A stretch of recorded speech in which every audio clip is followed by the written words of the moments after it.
year is 1991. Birds and people are living together in seemingly perfect harmony. Until one day, a young man catches fire. This is Phoenix.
Welcome to the OC Sim Series, 6 hours of Fuji. It is time for qualifying today here at the track. I'm joined by Captain Foxy. My name is Dan No Skill, and Captain, what are you looking forward today? Oh, I'm looking for some awesome racing today around this beautiful track here. Fuji here in Japan, really nice track, long straights, fast corners, and hard braking points. Something where everywhere can be a lot of action, and qualifying can a lot of happen. Definitely, we're going to have a competitive grid today around Fuji Speedway. As you can see, the 3 tight, twisty sectors there and the huge start-finish straight. An expected top speed of 203 miles an hour through these 16 corners with an elevation of 40 meters through the iconic Japanese mountains. It is definitely going to be a race to remember tomorrow, but first, we need to set the grid. So, why don't you talk us through what cars we've got today? Today we have a few cars lining up the grid from different classes, going from GT3 cars up to LMP2s and LMDhs. Going up from the Mercer to the Audi to the Acura, then to the BMW and the Lamborghini, then to the Lexus. Those are our GT3 classes. And then, after our GT3 cars, comes the LMP2s. The only one out on track will be the Oreca LMP2s, as will be shown soon here on screen. The cars will be lining up as with the Lamborghini right now on screen, and after that comes the Lexus. And after those cars, they're similar on pace, but also a bit differently on drivability. Oh wow, the cars drive a little different. Also, with all the classes on track, we might have a few track info problems with traffic between the classes, between 3 different interclasses. So, around this fast track, then what can you expect from the different classes? Well, of course, our GT3 cars will be the slowest on track today. Our LMP2s will be in the middle, and then the LMDhs will take the fastest laps at the final qualifying session of the day. You've got an hour and a half of action left to watch here today, so sit back, relax, maybe open a nice refreshing drink, and enjoy what is definitely going to be one of the greatest OC Sim Series events yet. We enjoyed Bathurst, we enjoyed Daytona before that, and we enjoyed Spa before that, but now it is time to head over to Fuji. Such an iconic track, and definitely going to be an exciting qualifying and race session. This one not being as long as Bathurst or Daytona, still being quite a long race. 6 hours here for tomorrow's race. So today's session will also be pretty much practice for tomorrow's long stints, and also practicing for how the car will feel maybe with more tire wear and less fuel, as you see how the cars driving out on track. Okay, you're about to see the cars driving on track. We're not quite there yet. The intro is just over, so here we are. We've got a couple cars out on track, I believe, for their practice laps, if I'm not wrong. So no time set right now. We're about to head into quali in 2 minutes, so we can have a ride on board. This is the Hexa AF GT3, and have a look at what's in store for us today. First of all, you've got turn 1, a tight hairpin, you can see, using a little bit of curb on the exit there, before you nail the throttle all the way down towards turn 2. Now this is again going to be a sweeping left-hander. Get yourself all over the curbs, set yourself up for turn 3, which is the Coca-Cola corner. A little bit more of a kink into this one. It's going to be a tricky one to spot the braking point, because then you've got to set up right for turn 4 and turn 5, 100R. This, again, a tricky complex of corner, quite a technical track, so whoever is really on top of their game is going to be the fastest driver here in qualifying. We're heading towards the hairpin down at turn 6, towards turn 7 as well. Another tough part of the course. You can see that sausage there is going to upset the cars. The GT3s, with their slightly higher suspension and a little bit more ground clearance, will be able to take more curb there than you'll see in some of the prototypes later on. Then we're heading down towards turn 9 and heading slightly more towards that twisty sector 3. Oh, a big bit of understeer for the Hexa cars there. And you can see how this track, it just throws corner after corner at you. It's quite low speed when you really look at it. And then finally you'll round the Panasonic corner, turn 16, onto the start-finish straight to complete your lap. Or, as this car looks like they're about to do, head into the pits. As obviously with Sector 1 being quite the fast sector, with only the hairpin being a hard braking point. Going towards then turn 4, 5, the 100R corner. Then into Sector 2, starting just before turn 60 hairpin. That's when the cars will have to rely more on that downforce and mechanical grip. And then, as Dan said here, then through Sector 3 is where the twisty parts come in. And that's where you really have to nail the setup perfectly if you want to get a beautiful lap time, as not just straight line speed is important here, but also the cornering of the cars. And with the GT3s, it's really difficult to nail the perfect setup here, but now we're gonna see in qualifying who got that perfect setup. Definitely, all these guys will have been hard at work, won't they? Perfecting their car, perfecting their driving. Is there anyone you think has got a real shot at pole position? Let's talk about for the GT3 category, our first one up today. With GT3, there are a few good teams here. I've heard a bit of information in between the practice weeks. Team Straya is one that I'm also looking out for. Cameron here, the brothers in that car might have a good shot here to get a good shot. As I believe that's Leon's Racing spinning. There are a few informations of them as well. We're gonna run through a bit of information of each driver, as a few teams have given us good insider of what they're looking at here for their 6 hours of Fuji. I heard many of our drivers here, first endurance race ever in a Assetto Corsa, so we're gonna see who has practiced the most. But obviously, as I said before, in the GT3 class, I am more looking for Team Straya, but the over the limit teams and Hexa AF are also up there probably to get that pole position. Totally. There are a lot of really good drivers who we've seen through previous events and, of course, into different series as well. And I think it's going to be a competitive grid. So we have the cars lined up in the pit lane, just waiting because the qualifying session, I believe, is about to start, if I'm not wrong. So we should see some action out on track, which will be good fun, and we'll start seeing whether these guys are able to push those limits or if they're going to maybe struggle a little bit more through some of those corners. Personally, I'm really hoping that some of these guys get a good lap in and we have a competitive grid, but we will see. For the qualifying session, it will run like this. 25 minutes of GT3 qualifying is about to start after a 5-minute wait for all the cars to join in properly, as obviously just starting here. Not everyone has time to come fast on the server, so we'll take a little bit time. After those 5 minutes, it's the 25 minutes for the GT3s. Then there's a 5-minute practice session for the LMP2s to join, and then there's a 25-minute session for the LMP2 qualifying. Then after that, another 5-minute practice session for the LMDhs to join, and then the final part of qualifying is for the 25 minutes of the LMDhs cars. And that's the end of qualifying for today then.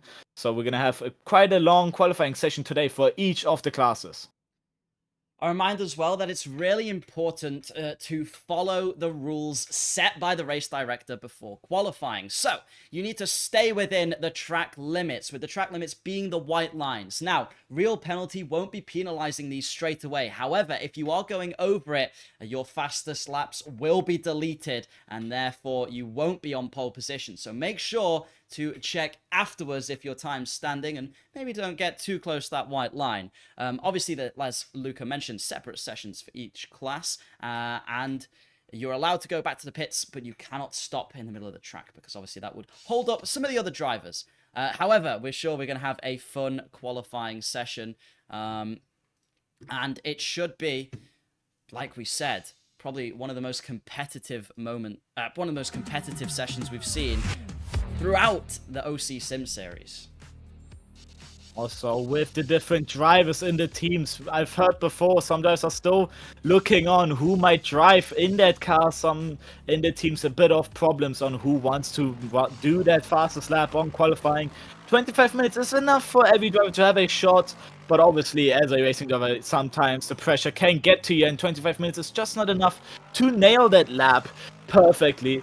So we're gonna see maybe some teams who got a little bit less practice, maybe getting that perfect lap, 1 in a 1,000 chance, and get a surprise pole position by each of the classes here. So it's still open for anyone in the session, and with the setup work, obviously, it's a bit of half free, so we might still see a little gap between the cars, but not a big one. So this is going to be an interesting qualifying session. Totally, and as you can see, these guys all trying to get themselves out on the track as early as possible. We know a lot of these drivers like to get out there, try and get a lap under their belt. We can hear the sound of that Lamborghini, and that engine noise is just magnificent. A lot of work has gone into these cars, obviously, and they are, you know, all the drivers are excited to drive them. They put a lot of practice in, and of course the mods, the sounds of the cars being really good just helps with that amazing realism we've got here today. And as always with these events, I know the organizers put in the absolute utmost to make them fun and interesting for all the drivers out on track. Something I also want to notice here and tell the viewers is looking at the liveries here. I've seen many people work as hard as possible on the liveries to just show their love for their teams, as many of our drivers here represent a league of their own, to show their respect of where they drive. And I just gotta say, some of these liveries are breathtaking. Basically all of them have taken me aback. I was really shocked on how beautiful it looked here, and with this beautiful track and just a beautiful atmosphere, just we'll see what racing really is about and what sim racing can bring us today. So I believe we are on board with one of the cars about to start their quali laps now, if I'm not wrong. So let's have a look at what representative times start coming through. We haven't had anything, I believe, that would represent a provisional pole position yet. However, a couple of these guys are getting towards it. What do you think, Captain? I'd say these GT3 cars might get to a mid 1 minute 35 or maybe 40s. And with also the different cars, I believe the Lamborghini here has a shot on the straights. But obviously, as I heard from the drivers, the Mercedes is a bit more stable everywhere. So might in the second and final sector, the Mercedes might have the upper hand. I haven't heard much about the Lexus, so there might be a surprise team there.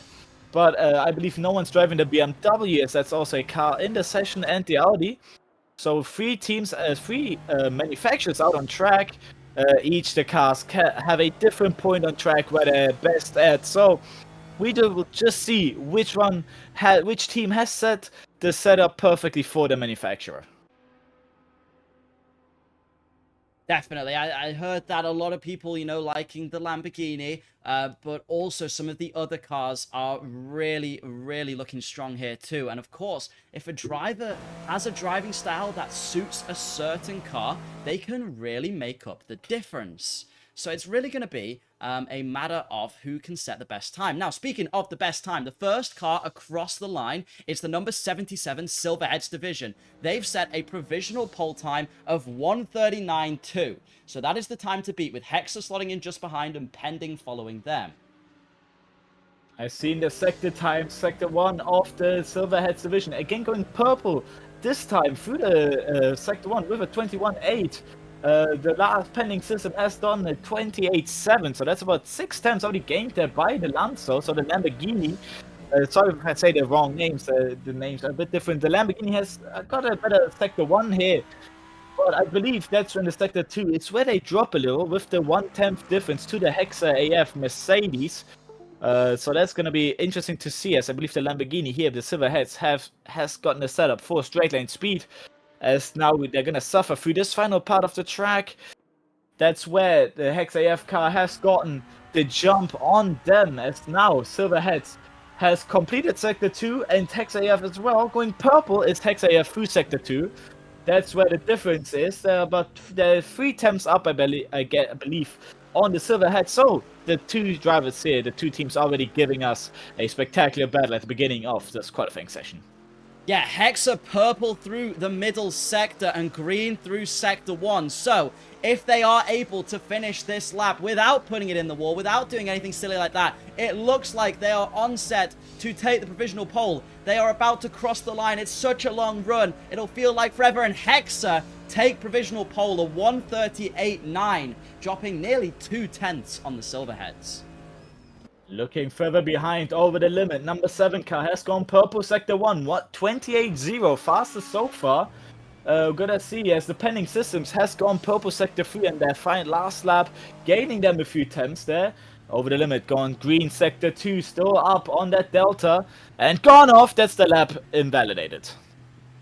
That is unfortunate for over the limit, and it just shows you how easy it is to push over the limit of this track and end up going outside of those white lines. At the moment, the number 44 car currently running in 5th, Higher Racing, they are putting in some green sectors. Whether it's going to be enough to secure them a spot higher than 5th at the moment, we will see. as OTL slots in 5th place, 1.5 seconds off the pace. So that is not going to be enough to secure them a good time in qualifying. They're going to need to go back out and improve on there. Captain, how are the tyres going to be working in today's session?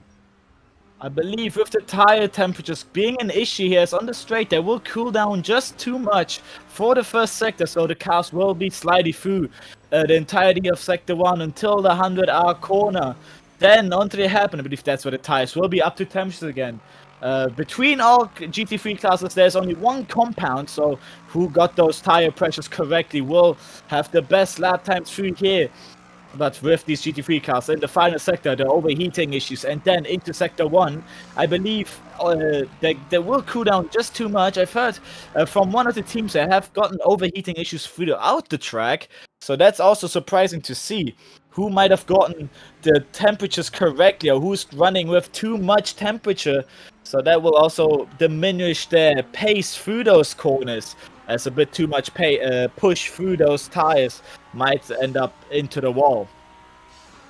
At the moment, the number 32 car of Pablo Motorsport seems to be improving upon their times. They've struggled through the early parts of qualifying, but now they seem to be getting into the rhythm of it. It'll be interesting to see if they can make any progress from currently 7th on that grid. They're about to come across the line. Let's see what time they're able to put on. If this is in fact a fast lap, it may be just an out lap, but it looked like they were going for a full-on fast lap. If not, it'll be the next one.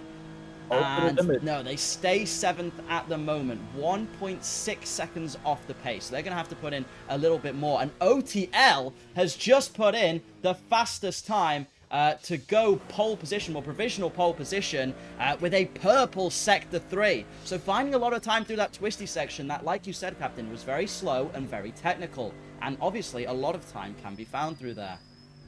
Looking at the sector time, it says yellow throughout for us, but it was just 1/10 slower than what Hexa AF has done.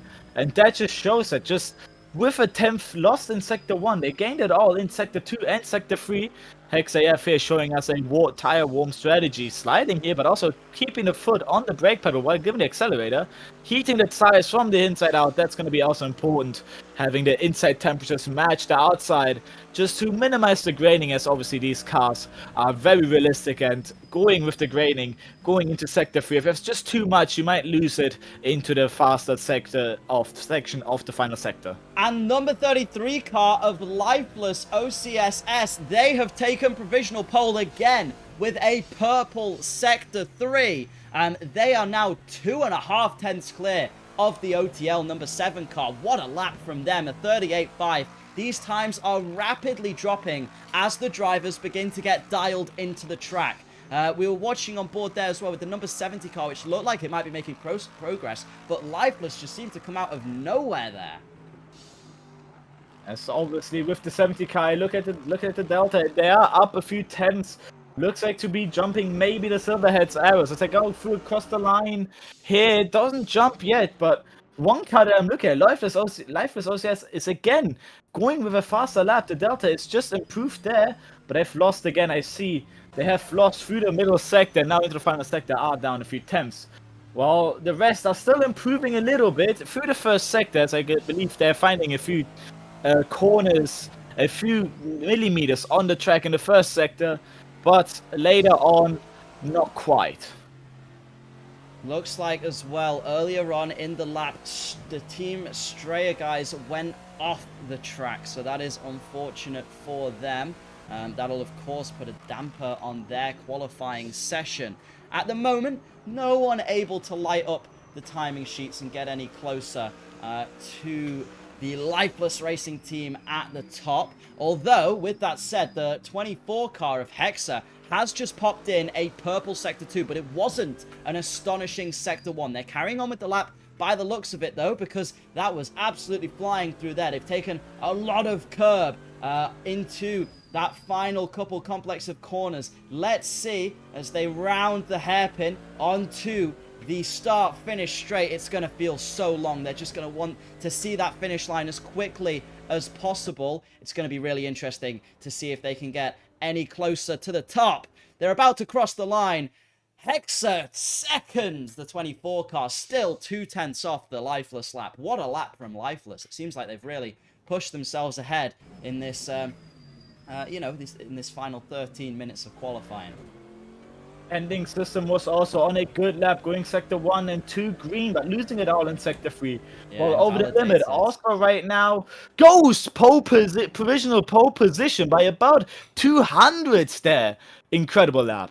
Yeah, nothing spectacular through Sector 1, improved on their personal best in Sector 2, but again, it was that final couple complex of corners where OTL found the power and have popped themselves on provisional pole by less than 0.03 of a second, which is absolutely insane, and I'm sure Lifeless will be trying to find a response to that. If we hop on board with them right now, they're currently going slightly faster through Sector 2, but it's all going to be down to this final sector to see if they're going to cross the line. They're coming down the start-finish straight, such a long run, like I said, to that line. Are they going to improve to beat over the limit across the line? And yes, Lifeless take back provisional pole. What a battle we've got in our hands between these two teams.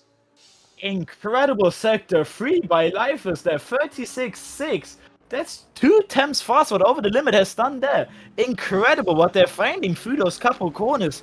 Just a full 5 corner complex and finding 2 attempts. That's incredible. They're looking for every knuckle and crevice there on those curbs. And it looks to me, Lifeless is not backing out. Sector 1, purple again, 28-0. They are pushing to the absolute limit and going over the limit as OTL is doing. Yeah, Lifeless managing to edge their way away from OTL at the moment, and again a bit more of a gap in this qualifying session as OTL pull themselves into the pits. Let's have a ride on board with this 33 car that has just lit up Sector 1 with a purple sector, and you can see, interestingly, they're not taking as much curb as we've seen from other cars like the Hexa AF GT3s. They're playing it very safe with the track limits, which could just be down to setup. If they're going for straight line speed, they're going to run that car lower, which means it's going to be a lot less forgiving over the bumps. Let's see how hooked up they look through these corners, generating quite a bit of downforce, and you can see their lines are absolutely on point, sweeping into the corners. It looks understeery through that last corner though, and it wasn't great into Sector 2. This might not be an improvement for the Lifeless team. Maybe they've pushed too much through Sector 1, caused too much temperature to run through those tires and overheated, or maybe it was just a bit of a mistake, but they aren't able to increase that pole position gap just this time. It just looked to me for turn 13, they've just slid a little too much on corner entry. And then in turn 15 had a little bit of a bad entry, which gave turn 16 just a bit too much understeer. What you've seen there, missing that curb and the traction control kicking in, not giving them the perfect shot out of that final corner. And with such a long straight, the final corner, it's very important to get correctly. As other teams here have stopped improving here. They've gone yellow a few sectors. But obviously qualifying nearing an end, I think the cars have reached their limit and just try to maybe find a few hundreds or even thousands throughout this lap. I think if we were to talk to these drivers after the qualifying session, they would almost certainly tell you they had more time left in the car. A lot of these guys very nitpicking over slightly wide apexes and any little mistakes they do make. And you'll see that possibly through this last 10 minutes of qualifying, some of them begin to overdrive the car. However, the number 44 car of Trak Racing, who is just up ahead of us, have gone green through Sector 2, so they're looking to improve their time as they're about to cross the start-finish line. It'll be interesting to see if they can make up any positions. As with any endurance race, 6 hours is a long time to make up places, but qualifying near the top is going to help you, and Trak Racing unfortunately won't be doing that, as they still remain in 8th place. A team that's also right now improving is the 126 Team Straya car. Going through Sector 2, green Sector 1 and green Sector 2. But as we're now on board with the Over the Limit car, going purple Sector 1. They have found just a few thousands throughout that sector. And now going through the final part of this track. Very difficult, taking way more curb as we saw Lifeless take. And I believe they've maybe figured it out. Going also more on the inside there. Having to be careful not to get a snap oversteer through the elevation change out of these curbs. And it looks to me they're planted out of the second to final corner. Now the long left right-hander needing to get the perfect shot out here. Bit of oversteer and understeer, but it looks to me not too big of an issue. And now the main straight, flat on that accelerator. What are they gonna get here? It looked to me like it was very hooked up through the start of that Sector 2, but maybe a bit of temperature issues by the end. And they are able to improve, but it's not enough to pop themselves on pole position. So OTL currently remain in second place behind the lifeless OCSS GT3 team.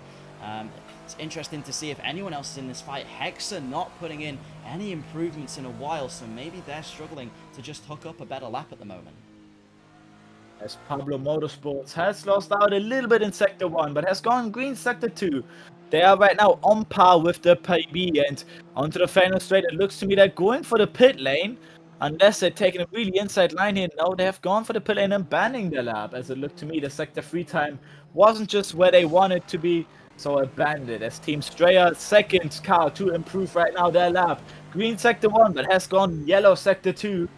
It's right now on par about with the setup, with the PB, and now they've lost it on the curb. That is a big spin for Team Straya. That's going to cause them to abandon that lap, and just shows how unforgiving some of these sausage curbs can be in racing. And a lot of drivers don't like them, but they do punish you when you try and get a bit too greedy with any of the curbs. The cars can take a lot of curbs. GT3 cars having a big suspension play here, but obviously just the grip loss that you can get through all these bumps and sausages from those curves can unsettle the car just too much, as Team Straya has shown us through turn 14.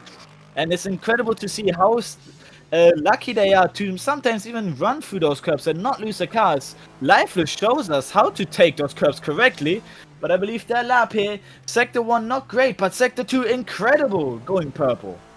Sector 2 as well being I believe one of the longest parts of the lap, well, the second longest, Sector 3 being the longest, and it just looked really hooked up. So it's exciting to see whether OCSS are going to set a faster time. They're about to cross the line, and it is not it is an improvement. They slightly increased the gap to OTL. A great Sector 2 from there, despite not improving through the other two sectors. So it shows you there just how important hooking up those corners are.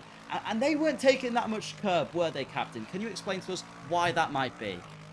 It could be that with the curb's grip loss on some corners like 100R and 350R, I believe that 300R, can be a bit tricky to run over those curves. In the final sector, it doesn't matter too much to run on those curves. As on the exit, Pablo shows us those curves give us enough grip for the car to shoot through some of the curbs that are too high for the car to get to optimal line, and sometimes they just go as close as possible, not onto those curbs. Lifeless OCSS, I believe, is still testing out a few lines through the final sectors over the limit. Isn't really going as much as the curbs as OCSS. Obviously, it's a gamble going onto those big curbs. Here we go, pending systems getting lucky this time through those sausages. Yeah, we saw them bouncing over the sausages there, and that will be an invalidated lap, unfortunately, for pending systems, because they, by the looks of it, took 2 tires cleanly out of the white lines. It's a shame. They'd gone faster through Sector 1, lost a little bit of time through Sector 2, but were looking to improve. And even though they might be finishing this lap, it appears it will be invalidated, and they'll probably have this one deleted. However, they cross the line with a small improvement, but don't make up any places that time. 4 minutes and 40 seconds remaining in the session. That's about 3 more laps. If you're on a hot lap right now, if you're in the pit lane, that's just about 2 more laps you can get together. Important as these final laps, the temperatures of the track is right up there now, and maybe the practice has come in now where you want it to be. So with 2 laps remaining for everyone who's running on track right now, they have to pull it together, or they have to maybe give out and for tomorrow run a lower position than they want to. One team that needs to pull it together is OTL.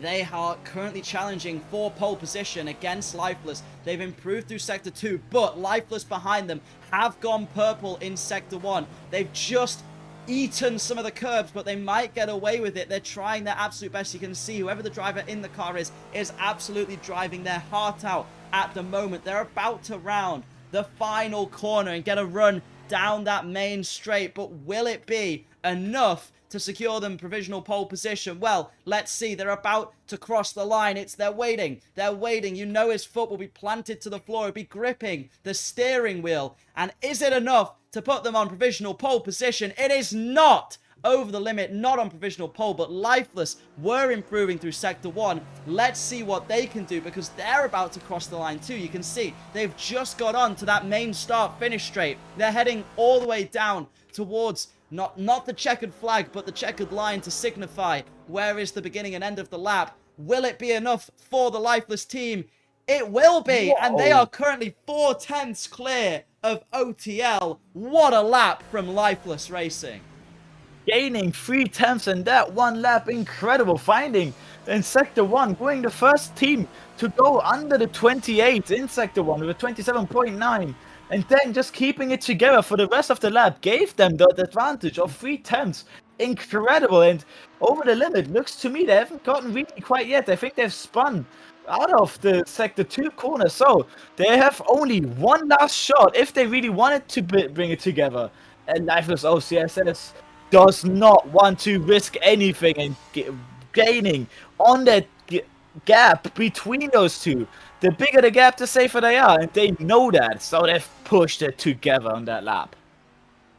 Lifeless were making a statement with that lap, but one team that's yet to make much of an impression on the grid is the Octa AF Racing team. They're currently 4.5 seconds off the pace, so let's have a look and see if they can gain any time on this lap. They're running 10th at the moment, which is last out of all the cars we have in this qualifying session, and we're going to keep an eye on our Lifeless Racing crew because it looks like they're improving yet again. They really want to extend that pole position, start from the front, and hopefully for them have a nice and clean race. But let's see if Octa AF are able to do anything here, get themselves closer to the front of the pack. They're about to round the final corner. It's been looking reasonably clean, if not a little bit safe from them. But let's see what they're able to do, as Lifeless have crossed the line, going even faster, another 10th on OTL. That is half a second they've taken pole by. Is Octa able to improve? They're about to cross the line, and it is an improvement of around a second, but not enough to get them any closer to that pole time. They still have enough time to complete another lap if they want to give another statement out, but over the limit, trying their best to have just crossed the line. So they have also one last shot with 50 seconds remaining. That's one final lap. Other teams are on track as well. Only two in the pit lane who I believe have crossed the white flag to complete their qualifying. Others try is still yellow. Over the limit has gone too aggressive out of turn 3 and out of Coca-Cola corner, and that's their qualifying over for them. P2 right now, but it doesn't mean that other teams aren't gonna improve. Wow, Lifeless OCSS goes purple sector 2 again. Yeah, Lifeless OCSS absolutely flying yet again in this qualifying session. It looks like they are going to be our favorites to win tomorrow, but it is an endurance race. Anything can happen over those next 6 hours. The checkered flag is out, so Lifeless will be one of the first teams to cross the line and set their final lap time. So let's see what it's going to be. Lifeless cross.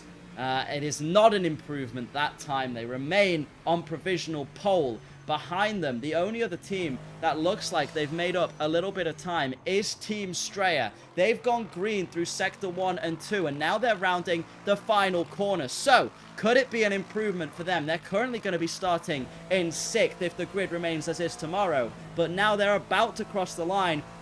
What's it going to be for Team Straya? Checkered flag is out across the line. And is it an improvement?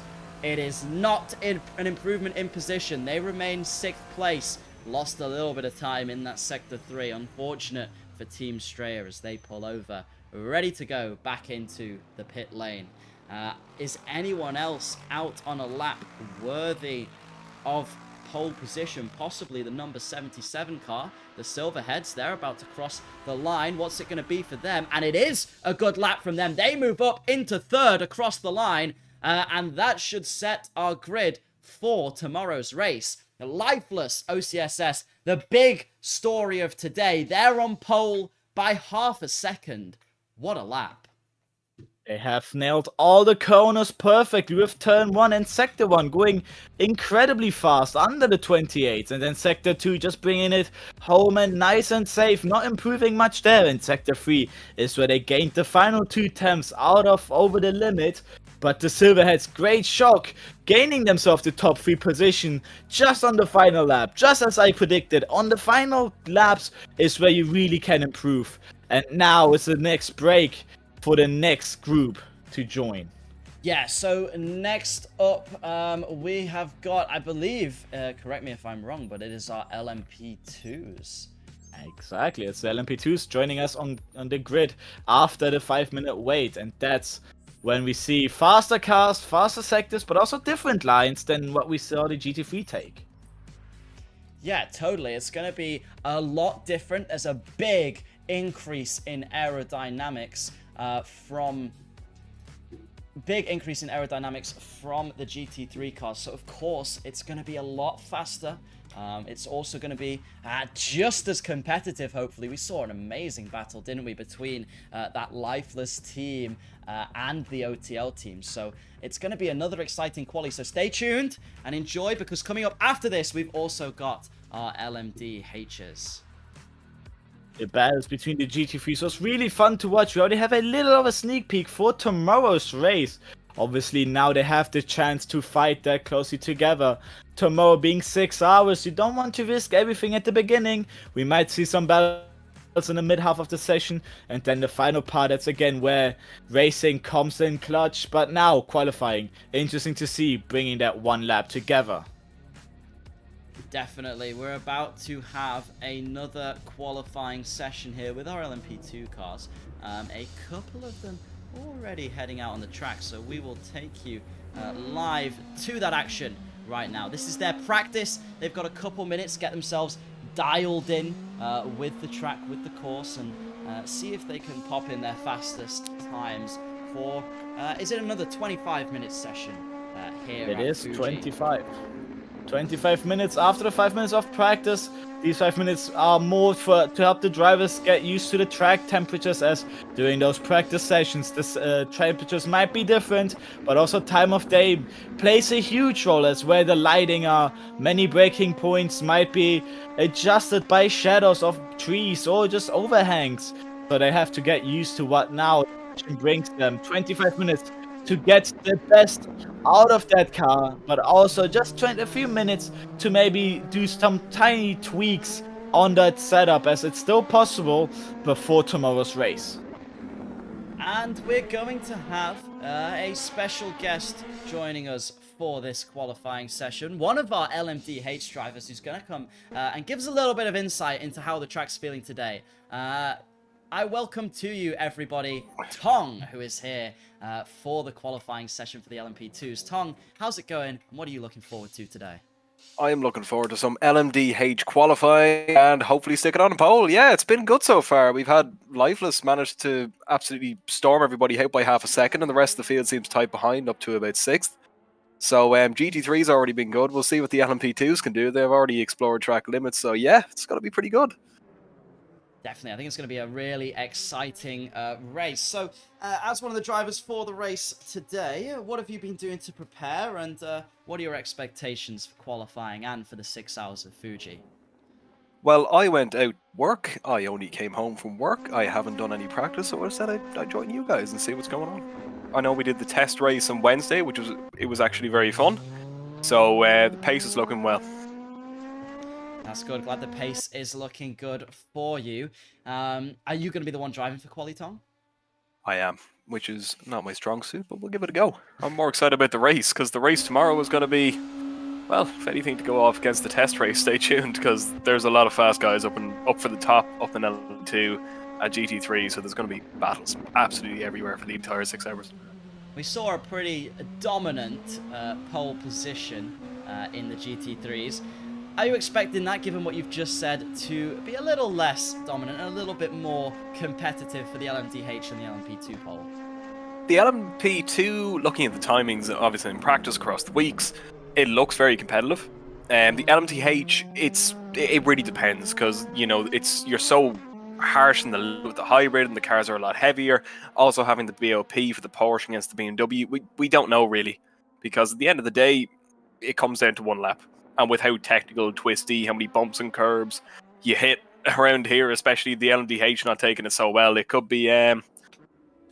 We don't know. Someone could easily go a half a second ahead, but I doubt it. I think we'll have a couple of tenths gap between P1 and P3.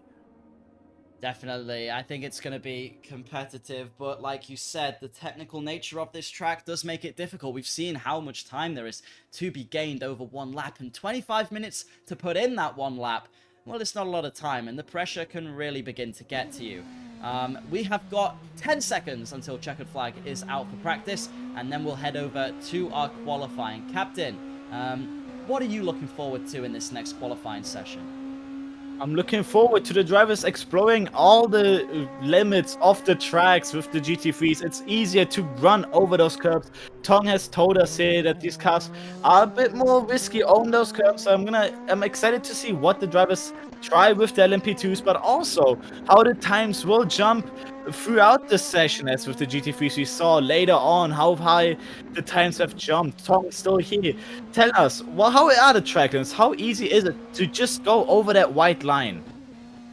Well, it depends. It is quite hard. At the end of the day, there's a lot of blind corners as well, blind exits. You really have to have a lot of track knowledge in order to try and go over. I know a lot of people are probably thinking, oh, I get away with it because real penalty won't apply, and they've been going for that. They have to completely change their approach now in order to try and not get their lap deleted, because obviously lap deleted, you'll probably start last, and then it's a nightmare from there. Anything could happen. Even here, the LMP2, after going over the curb, he probably didn't see the exit. He probably put the power on just a slight bit too early, and then you're over. So it's really hard to judge where the corners are when you can't see them fully. Yeah, it does look like a difficult track. OTL popping in the best time for the end of practice there. So we've got a minute and a half. Captain, what more did you want to ask Tom? I was about to ask one final question. With the bobs between the two cars, you said the Porsche and the BMW, I believe is the second car. Where is you in the Porsche? Where is the bigger strong point of that Porsche LMDh to that BMW, and obviously the opposite as well? But the bop, it seems to have evened everything out with the bop. When it came to the original one, the BMW was quite a bit slower when it came to the straight line speed and all the rest. Now that's been taken back. The Porsche still has the edge, maybe in the faster corners, but getting into corners, trying to turn the car at low speed, the BMW has it all day of the week. But at least that's from my view, from the fixed setups. But we'll have to see how it turns out at the end. I think the bop might have changed slightly, but not too much to completely change the characteristics of the car. That was from me, everything. I'm really excited to watch this LMP2 quali we have coming up first before the fastest cars of the day, the LMDhs, come out onto the track. Personally, I think there's a lot of people here who could be on for pole position. We see a lot of the same teams entering their cars into all the categories here at the OC Sim Series, so we can always look to see who performed well in GT3 and who might perform well in the LMP2 and LMDh slots. We've got OTL, who popped in the fastest time of our mini little practice session there, but we've also got Lopen, who are new to this session. They weren't entering a GT3 car in. So it's going to be really competitive. We've got a couple cars coming out onto the track, so we'll take you over to them now, and let's see who's looking to start the lap. OTL looks like they're leading the pack, trying to get out there. They're keen to just get a lap in. I think the Lopen team, really, I've seen them, as you said, they were going for GT3 originally, but we've seen them in LMP2 when it came to Daytona. So before the Bathurst race that we had in OCSS, and they were rapid until they got wiped out of the lead. So I'd say they're ones to keep an eye on. I would have to agree. I remember Arachnid Racing from Bathurst. Those guys didn't always have the most consistency, but over a lap could put something in. So it'll be interesting to see where they end up in qualifying. Luca, anyone you've got your eye on? Actually, I was about to say Arachnid Racing as well. We saw them in Bathurst in the GT3 class, this time in the LMP2 class. Different cars to get used to. Maybe this time they have a bit more better understandable of those cars and grip of those aerodynamics as well. But Lopen as well, a team to watch out for. Knowing them, they've been the first time here in OCSS, I believe. Unless they've joined in with the OCSS name as well. One team to also look out for. They're quite rapid on those cars as well, MP2s. So, around a few cars as well, over the Limited as well, has gotten the main spotlight for this qualifying too. So, we're going to watch out. If maybe we have a 3 to 4-way fight for pole position here. We've seen what Over the Limit can do in GT3. Let's see what their drivers can do in LMP2. Just a bit wide of the apex there. Very quickly, watch out for Hexa AF. Yeah, definitely. We've got a couple cars popping in a few good sectors here, but Over the Limit are the first to kind of come through the track. They've gone purple sector 1, obviously, as they were the first ones through it, but no one else able to pip them quite yet. Tom, why don't you talk us through what the driver might be doing right now? Well, the driver's going to be looking at their brake bias, going to the corner. You can see running a bit wide. That might not count, but you just have to kind of put it back in your head. Go again. What you're looking for going down towards here, check your brake bias. Make sure you're not going to lock the rears. Brake at just about the sign, if not a bit later. Get it straight into the corner. Try and get the throttle early. Don't clip the TC. And gone. Don't hit the exit curve either. Sausage curves will spit you over. What they're looking for here is to try and remember how the corner goes. See where you can't see where the exit is. And they had to get out of the throttle there because they're going too wide. The same corner here. Oh, just a bit sideways in. You can't see the exit.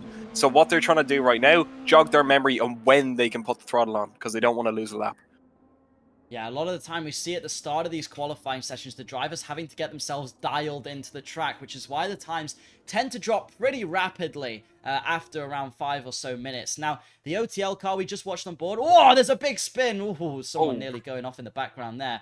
They popped the provisional pole time on, however, a 1:31.5 is the time to beat. So let's see if anyone's able to do that. Arachnid Racing goes 5th. Lopen popping themselves into 2nd, the number 16 car there. A decent lap from them, but obviously all of these drivers, we know, we've seen how messy that OTL lap was. All of them have time in hand. Easily aiming towards the low 30s, if not maybe 29s we might see, because those laps were all over the place. I don't know if the track grip is different or whatever, but there is so much time in that OTL lap, for example. So we'll just have to see. Hexa with a purple final sector moved into 2nd place, and we saw the Hexa GT3 car being reasonably competitive. So there's some expectation on their LMP2 to perform near the front of the grid. I believe in the end of that GT3 they were just 4th, pipped by a team, and oh, that is very wide. They'll have to back out of that one, won't they? So it seems here that Hexa, it seems that everybody just had a bit of a scruffy lap, or maybe Over the Limit just has that much pace in hand. I know with the weight and also the restrictor in this, it's going to make things hard compared to, say, the LMDh, which hasn't been bopped as much, the GT3s, which aren't bopped as much. These cars are very, very heavy. Whoa! Ooh. And so if you slam another car like that, it might be like hitting a brick wall, but you have to be really careful with the momentum you have. You can't go sliding through corners. You can't be that bit delayed in the throttle. It is absolutely nail on, nail off the throttle, because there's not a lot of grip nor as much power as you would need to get out of these corners. Venus Motorsport, who we're riding on board with at the moment, were making improvements, and they've moved themselves up into provisional 5th place, but they are 8/10ths off the pace at the moment, so I imagine that slot is still wide open. Now, on provisional pole, the Lopen team has actually gone faster with a 1:31.3. I don't think any outstanding sectors there, but just consistency got them that lap. However, the number 21 car, the Over the Limit car, is looking to respond. So let's hop on board with them now and see if they can make any inroads towards the top. Purple sector 1 for Over the Limit. We'll see what they do through sector 2. They should come up the line now. Another purple 30.9 compared to the rest. Seems a bit faster. They're up about 3/10ths at the moment. So they might be able to just snatch pole away by about a couple of tenths. Coming through the final corners then. Line it up, get a wide entry, straight line the braking as much as you can. First gear, and nail the throttle on the way out. Don't get too much oversteer, and we'll see what they do to the line. Only a 10th in it, so could be good. It looks by our timing sheets like they're going to secure that provisional pole by quite a margin. They're about to cross the line, and it is provisional pole for OTL. A 1:31.1, 2/10 clear of the Lopen team.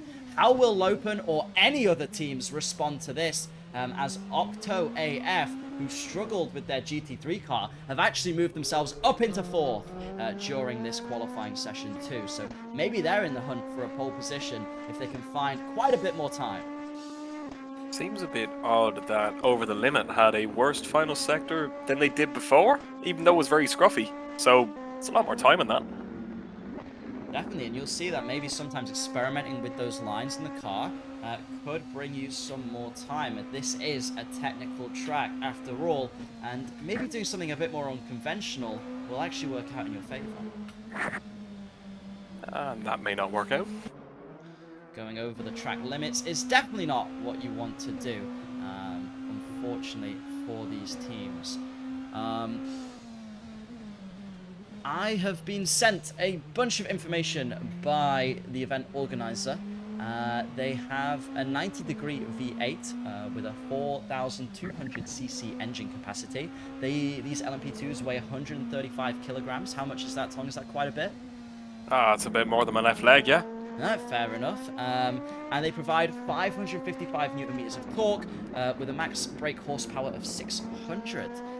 So, pretty quick cars, pretty rapid. You'd probably have quite a lot of fun if someone let you drive one. Yeah, I wasn't listening to the entirety of that. Nobody really cares. I want to see some fast racing, so yeah, we're going to get to it. Yep, that was just the technical info I've been sent, so I thought I'd read it out. I don't know what half of it even means, but I know bigger number, better car. So, yeah, let's see Venus Motorsport cross the line to move into 5th. But all we care about is can it win the Daytona 500? We don't know.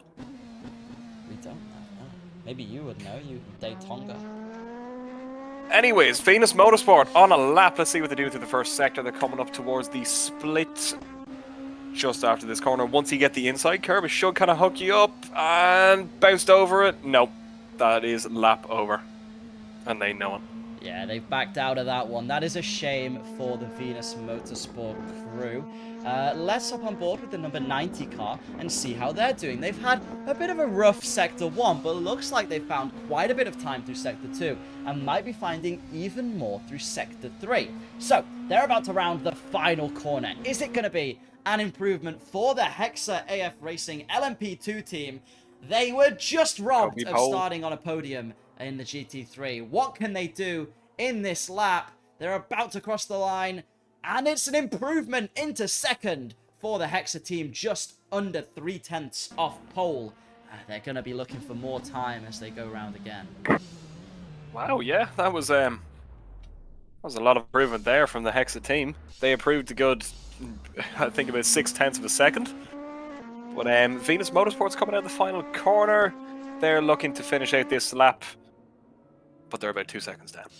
Yeah, clearly a mistake in there for Venus Motorsport. No one actually lighting up the timing screens at the moment. We've got the number 71 car of Arachnid Racing. They're about to sort of round the final sector and try and make a bit of an impact. But it looks like they actually went off in Sector 2, so that lap will not count. Also, the number 9 car. Looks like they're improving a little bit. Currently at the back, LYS Endurance, running in that 8th place. Was that just a catch of understeer there? Just couldn't get it rotated?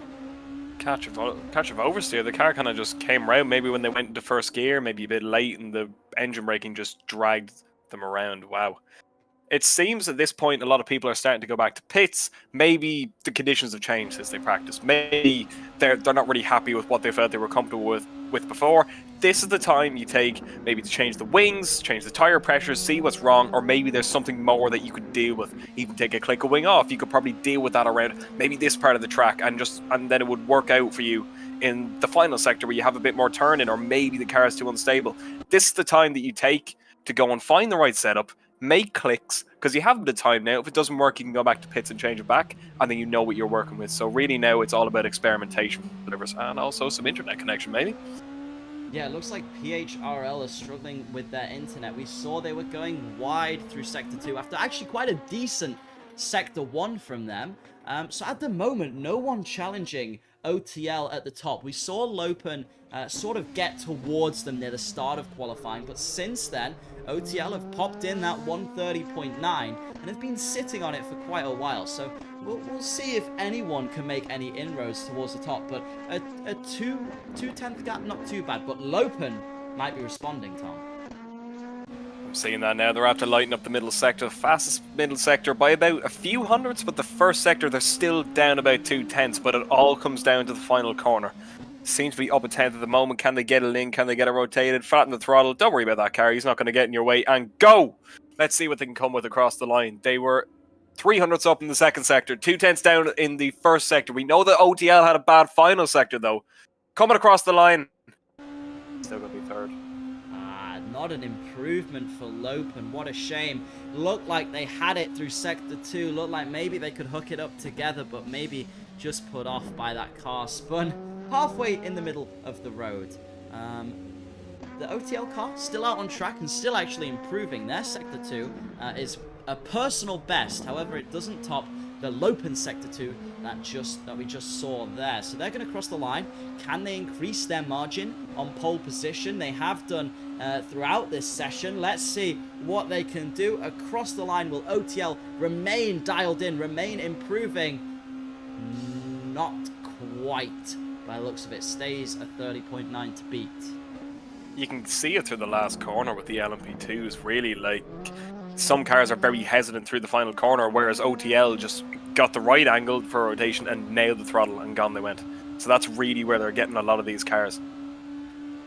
Definitely, you can see just the small improvements each driver, each team is able to make over the other, as the PHRL Endurance team cross the line to move themselves up into fourth. The 99 car will be happy with that result, starting in the top 5 of this class. It'll always feel good, won't it? It's always going to be a little Brucey bonus. PHRL decide to go back to pits. Maybe they're making an adjustment over the limit on another lap. They're just a bit down in the first sector, though, by about half a second. Lopen coming across the line, not a representative lap. Probably let the tyres cool down, see where they're going now, and we're going to get a lap in for them as well. Yeah, I believe this was an outlap from the pits, so as they've crossed the line now, I think this... and a big lock up into turn 1. That's pretty much already scuppered any chances of this being an improvement, so they'll just have to recollect their thoughts and think about where they're going to go from here. Take it nice and easy, bring the tire pressures back down, keep the tire temperatures in the working window, and away you go. LYS. Off the track again, not great. They're not having the best qualifying session, but they're getting improvements here and there, and they could be fighting Arachnid if they put a solid lap together. Yeah, at the moment, they're struggling around 5/10 off the pace, which isn't impossible. When you're this far back, it's a lot easier to find a lot more time, but we have seen LYS spun round a couple times, just not seeming at home on the track. Do you think that's maybe an issue with practice, or do you think that's just the pressure of coming into a qualifying session here and having to perform at the top level?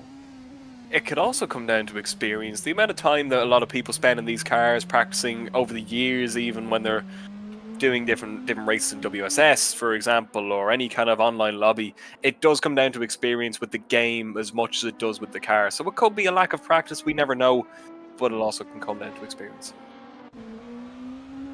Venus Motorsport, the number 48 car, are trying to show us their experience. They've gone faster through Sector 1, but not through Sector 2. However, right behind them, following their tail, is the over-the-limit car, who've had a purple Sector 1 and 2. So we're going to see Venus Motorsport cross the line. Will it be an improvement for them? No. But Over the Limit are just behind with a absolutely phenomenal first 2 sectors. What is it going to be for Sector 3 for the OTL car? They're flying down the start-finish straight. Now, is this going to be an absolutely insane margin? Actually, no. Only a couple tenths only a couple tenths improvement from them to bring themselves about 3.5 tenths faster than the Hexa AF in second place, who have actually pipped Lopen for the number 2 spot. So everything's sort of closing in for this fight for, well, at least second and third. Pole position maybe looking comfortably in the hands of OTL at the moment, Tom. And they still had a bad final sector. You can see it again in the timing. First 2 sectors beautifully, up by 1.5 and they only gained about 800s. So it's that last sector that keeps catching them out every single time, yet they're driving well enough in the first sector to justify that terrible final sector. It seems they must be running a lower wing. I don't know how the setups quite work in this car, but the rear of the car must be a bit more unstable, so they have more rotation. I don't know, because in the final sector they must be getting a bit of oversteer here and there. Honestly, I don't really know, but Lopen's back up to P2, so maybe they might be able to find a bit of time. Yeah, Lopen are edging their way towards OTL, getting a little bit closer each lap, but they've not been able to make a significant challenge for that provisional pole. The number 71 car, we talked about them earlier, Trak Racing, however, they were making some progress towards the front of the grid, but they just had a big slide as we sort of went to the onboard on them there, and that's lost them quite a bit of time through Sector 2, so probably going to have to back out of this lap. And it looks like that across the board, really. A lot of drivers, as they begin to find the time, they just overdrive the car, push that little bit too much, and end up losing it through the rest of the lap. I think it goes back to what you and Foxy were saying earlier about like what happens when you hit these sausage cars and when these bumps and all the rest. When you bump, the car bounces up, but then it bounces back down. So some of these cars can really just keep bouncing and bouncing and bouncing, and that unsettles the car a lot, especially the rear mainly. So you see these cars getting the bumps, come back down, and then they're unstable at the rear through half the like next corners. So realistically through here, if we watch Venus, if they come up through a curb maybe on the exit just here, they're gone a little bit wide. But even here, they missed it that time. But if you keep an eye out for that, that's what really unsettles the cars. And then obviously the more you bounce and the more the rear goes, the more the tires overheat, and then it makes it a very painful sector. Yeah, Venus, although we're talking about how you can make mistakes on the track, have actually improved through Sector 2, and it might be a decent lap for them. They're currently in 6th place. Will they be able to boost up their starting grid position? Well, quite possibly. They're going to cross the line now. And unfortunately not. They just couldn't find the time through the other 2 sectors. And that's what a lot of these drivers, like we said, are struggling with.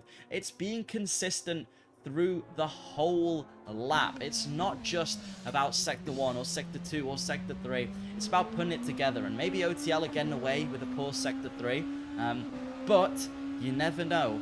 If someone can get all 3 of those reasonably good together, that might be the 3 tenths they need.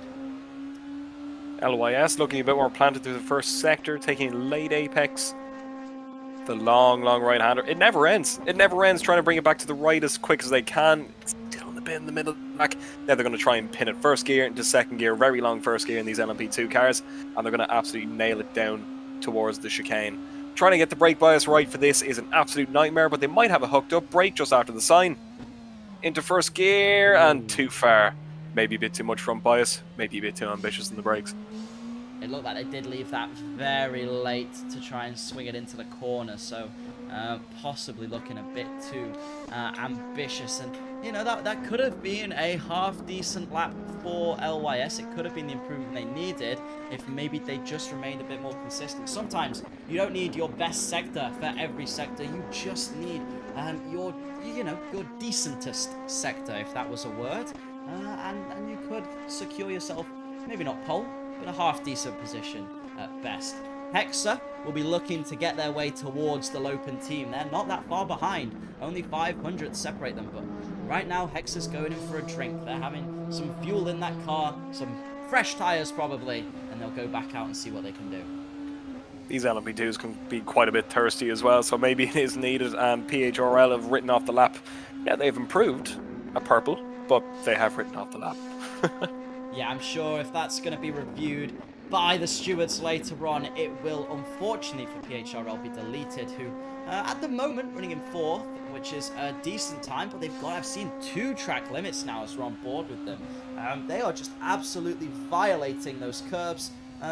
Maybe they don't quite know what a white line is, but they run a touch deep into that corner, into that little chicane anyway.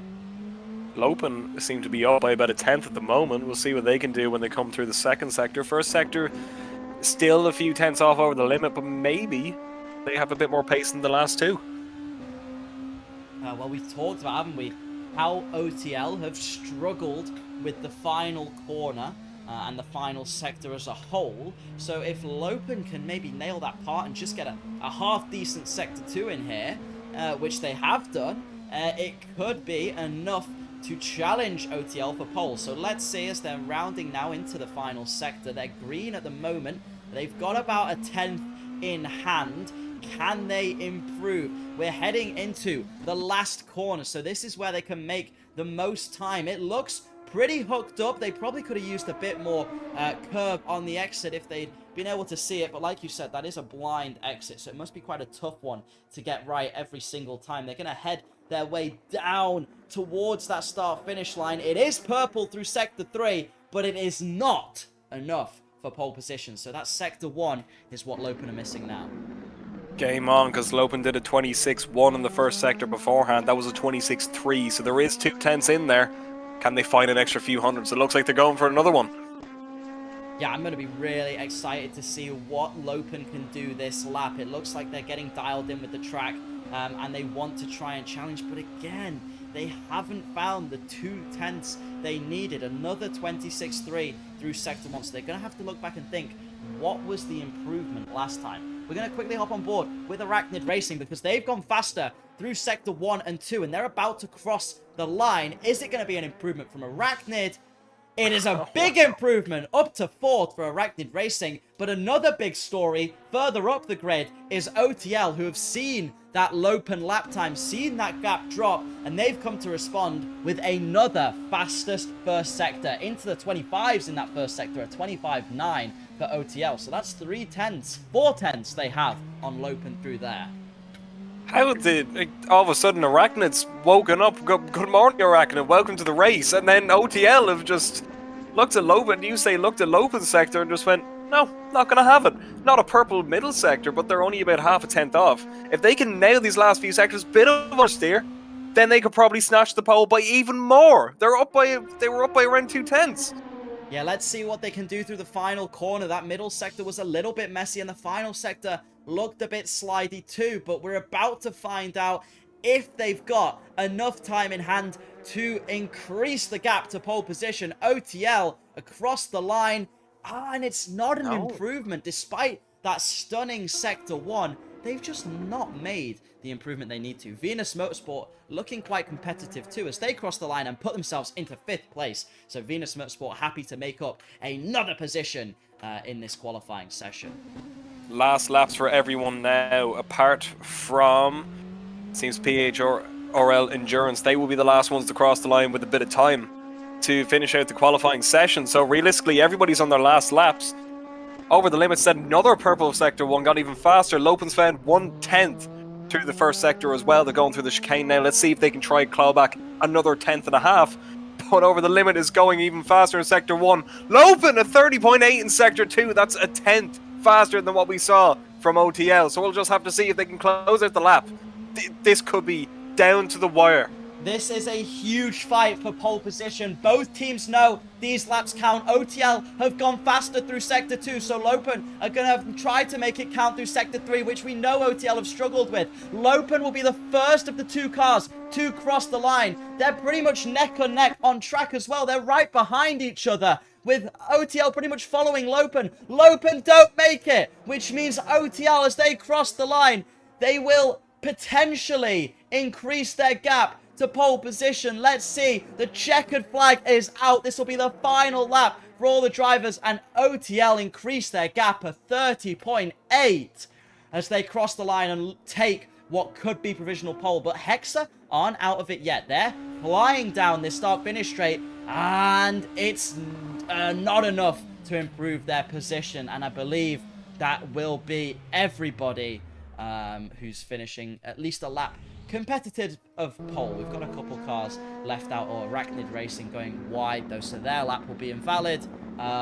What about the 99 car? Where are they? They're currently heading down that start-finish straight, and they do improve to 4th to pip Venus Motorsport. Oh no, sorry, I think we had a team leave early. I think Hexa just left right as they crossed the line. So no improvement for PHRL either. It seems that OTL had a response to everything. Lopen, you can see in the final corner, just get that bit of oversteer and just get wide of the apex. I'm not going to lose you so much time. So realistically, with the time Lopen lost, it's going to be a great battle tomorrow for the lead. Especially with the Arachnids up there, only Arachnid's a bit far away, apologies. But Hexa as well could definitely be up there. They seem to have alright race plans. So yeah, wow. What a lap from OTL. Totally. I mean, 6 hours now, it is all to play for these teams. They are going to, they're going to be pushing tomorrow. And that's what we like to see. We know qualifying is important in certain... Yeah, 6 hours is a long time. We saw even the 10 hours of Daytona. DC Racing managed to win from 10th, so anything could really happen. So, yeah, it's going to be an exciting race. I can't wait. But LMDh qualifying coming soon? Yeah, LMDh qualifying will be starting very soon. Tom, I believe you're taking part in that, so I have to wish you good luck. Hopefully your prize, if you get pole, will be some unlimited bacon or some unlimited games. I will take either of those. Any prize is always appreciated, but yeah, let's hope for a good session and a good bit of competition. Alright, are you up to your qualifying now? Is that all we have from you? Sadly. Alright, well, it was a pleasure having you. Thank you for your insight into the LMP2s and into the upcoming qualifying session we have. Good luck, and I'll see you later. Alright, Captain. Are we looking forward to that LMDh quali? I do have to remind myself, you are still here. Didn't hear much of you through the LMP2. Maybe you were just sitting back and enjoying the drive. I was taken aback by how the LMP2s are racing here. Over the Limit has shown us incredible car of workery through these corners, and with that Lopen battle, I was just looking to see maybe what the tricks were from these drivers and teams, but I couldn't really figure it out. As Tong has said, these curves are deadly, but I believe Over the Limit was just a bit more ballsy through those corners, and that's what brought them up there. And now the only group where they're not in is now the LMDh, so might not be a triple crown from them, a triple pole position, but double pole position for one team is still very incredible and really astonishing to see that what is possible from one team. Did OTL take GT3 pole? Was it not Lifeless? I believe there was Over the Limit who's taken that pole by... Oh, Lifeless, I believe, yeah, it was Lifeless by 5/10, by half a second. With OTL fighting, so still an incredible fight from OTL, showing us that in LMP2 they've gotten a bit more practice, yeah.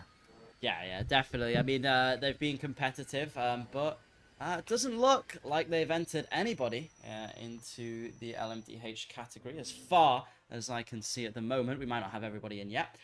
We're currently on board with... Oh, you might have to help me with this one. You're German. BMW Heusinkfeld. That's, I believe, not German. I think that's Dutch, as far as I think. Still incredible that a team like this in the BMW can fight for those battles. As we heard, the Porsche being just a bit far better with the bobs, as Tong told us. The BMW having the upper edge on a corner entry, while the Porsche has just overall maybe the better hand. So the BMW team go over to put the fastest lap in for this practice session, and then behind them, RSK Motorsports in the Porsche, putting in a slower lap. Our timing screens aren't quite right at the moment, as it's just practice, so everyone's getting warmed up. We've got a minute and a half until our final qualifying session. another, I believe, 25 minutes here at Fuji to enjoy. Overall, it's been a lot of fun. I think it's been really competitive. We've had some great driving and some really interesting moments. There's, the car ahead has a bit of a lockup, but obviously, if you're going to have a lockup, you'd rather have it now than in the actual qualifying event. So yeah, I think it's something to look forward to. We heard Tong talking about how close all of these guys are. These are our fastest cars of the race weekend, so it's going to be exciting to see them pushing it to the limit during qualifying and maybe pushing it over the limit during qualifying. Also, to think these cars have a hybrid system, a battery inside that engine, so they can maybe think of pushing through sectors and corners where other teams might not. So the sector times might jump and vary, but what is really important is the average of those sector times is where the BMW and the Porsche will come together, knowing that the battery system is a bit trickier on those newer cars, on those LMDhs here, so we may need to figure out across the lap where the best part is to dump that battery and where to save. Yeah, the battery brings in a whole other element to this driving, doesn't it? Because you've got to be thinking about, you know, where to deploy it and where not to, and what to do with it. So it's another thing for the drivers to be thinking about. It's a little bit fiddly, but we'll see. Hopefully they can all handle it, but we'll certainly find out. As the practice session is here over, so everyone has gotten the time to get used to these cars through the corners, and now the 25 minutes will begin shortly. What I'm really gonna look out for are maybe oversteer moments, as with the GT3s it wasn't really noticeable with the traction control and ABS. The LMP2s has shown us more car handling through those corners, and you saw more oversteer moments as the LYS team showed us more often through those final corners. But now these cars have the most output, the most torque, and through these corners, these cars might be also the most difficult to handle across the corners, as the aerodynamics advantage to those LMP2s are not as huge of a jump as you think, as the old LMP1 of back in the days are still faster than the new LMDhs here. Just with the better hybrid system, these LMDhs might have a better shot through fast corners, but through low speed corners we might still see these cars struggle a little bit. Totally, it's going to be pretty much anyone's race to go for, and I think that's going to make it actually quite competitive, because you know, a lot of these guys, they're going to want to push the top, but we'll have to wait and see, because we have a minute and a half until the fastest qualifying session of the race weekend starts, which is the LMDhs. So stick around to see who's going to try and pop it on pole. And personally, I'm really excited. And again, we see a lot of familiar names. So we've got Arachnid Racing back, we've got Hexa, we've got Lifeless, we've got the Silverheads. So a few of these guys we've seen in qualifying sessions before and being competitive. Let's see if they can do the same again.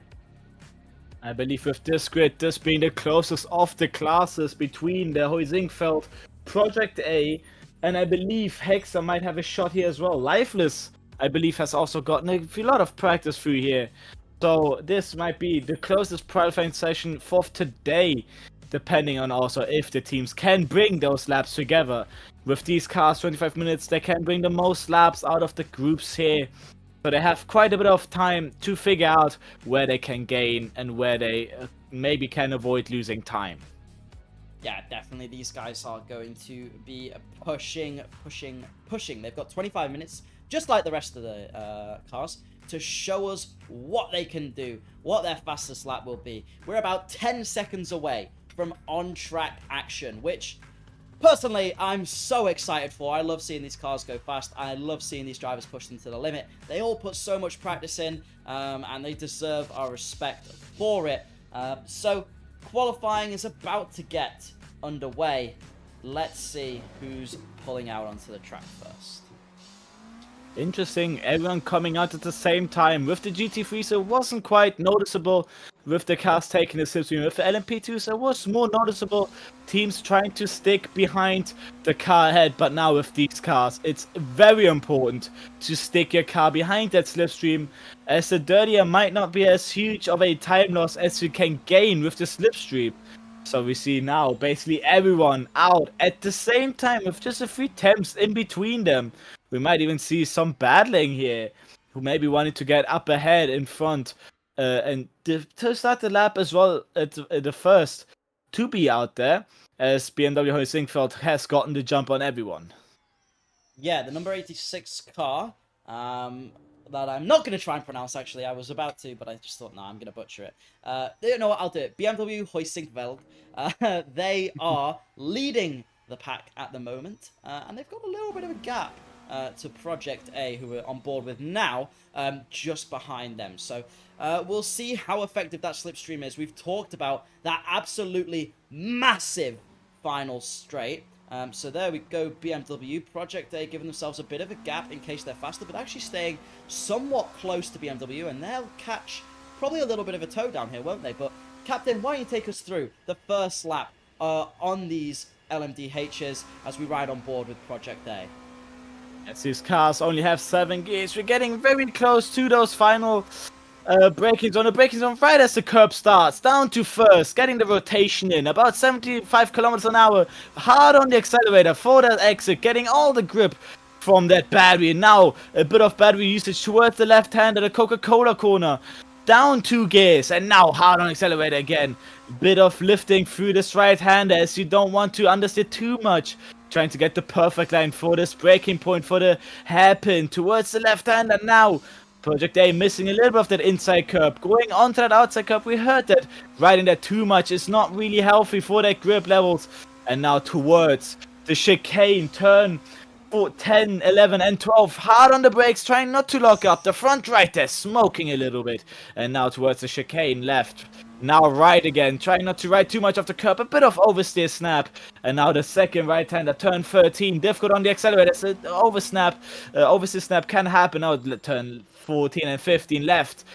Hard on the accelerator, not too early, but also not too late to run on those sausage curbs. And towards the final corner, turn 16, the Panasonic corner. We know that you have to be early on that accelerator there, but also wide to gain as much time off that track as possible, as BMW Zinkfeld is the first one to cross the line. 126.7 is Project A gonna have in the response. 126.8. So the BMW had a better lap there. Yeah, we're seeing a lot of cars cross the line currently. The BMW is on provisional pole position. So we'll see if anyone's able to pip them. Project A in second, ACX follow, then RSK Motorsports behind them, and High Ping Perform taking up 6th place with Lifeless in 7th. Yet to cross the line, running a little bit more out of sync, is this car, the Silverheads. They're about to finish their first lap now. Let's see what they're able to do. Wasn't amazing through GT3 qualifying. They're going to head across the line, and it's a decent lap into 10th for them. And ACX Racing is that, taking 3rd, the number 66 car. Yeah, just following the Silverheads there. Now Project A are lighting up Sector 2. So everyone's had 1 lap. They're about to start their second. Project A is looking fastest at the moment, whereas the number 86 BMW car, they're not able to make any inroads quite yet. With Project A losing 6/10 in that second sector, I believe the battery just running out. Obviously, you can, I believe, with these cars only do about 2 hot laps before either you go for a slow lap to recharge the battery, or you go back to the pit lane to start with fresh fuel, fresh tires, and a full battery. As Project A here done their second lap, haven't really improved in Sector 2 with that 6/10 loss. But Sector 1 and Sector 3, purple from them. Incredible work if they just can bring it together with that final middle sector. As I've seen, also with their first lap, the middle sector wasn't really up there. So we might see Project A fighting that BMW for pole. Totally, it looked decent from Project A. Just messed it up in the second sector, like you said. So it's going to be close. Arachnid Racing, they're coming around the final corner now. It'll be interesting to see if they can do anything. We've seen them have a decent quali here and there throughout GT3 and finishing 4th, I believe, overall. Yeah, 4th, I believe, overall. Oh, 3rd, sorry, possibly overall. So not bad from them. RSK are another one who are looking quite quick. They're improving over their laps. They're currently in 4th, but I'm going to have to keep an eye on them because they just look like they have a bit more pace in hand than maybe it seems at the moment. They've gone purple through Sector 2, but they have got traffic in front that move out of the way. Has that lost them time? I believe that did not actually lose. I believe that actually helped them with that exit off that corner. Something to look out for. With these cars, the LMDHs have 3 different tire compounds, I believe, available for them. The soft low temperature tires, the soft high temperature tires, and the medium high temperature tires. And right now, everyone is on the soft high temperatures. Which means that right now they are struggling a little bit with tire temperatures. Pole for as RSK. RSK goes pole. Sectors 2 and 3, incredible there. Wow, what a lap from RSK. Improved in Sector 1 and purple through Sector 2 and 3. I said keep an eye on them. What a lap for RSK. Just as I was about to say they're improving the Hexa team in the wall. What a shame. But Project A, despite that little lockup there, have improved through Sector 1. So, Project A, who we said are in the hunt for pole position today. Currently, they got to find 3/10, but it looks like they might have found that.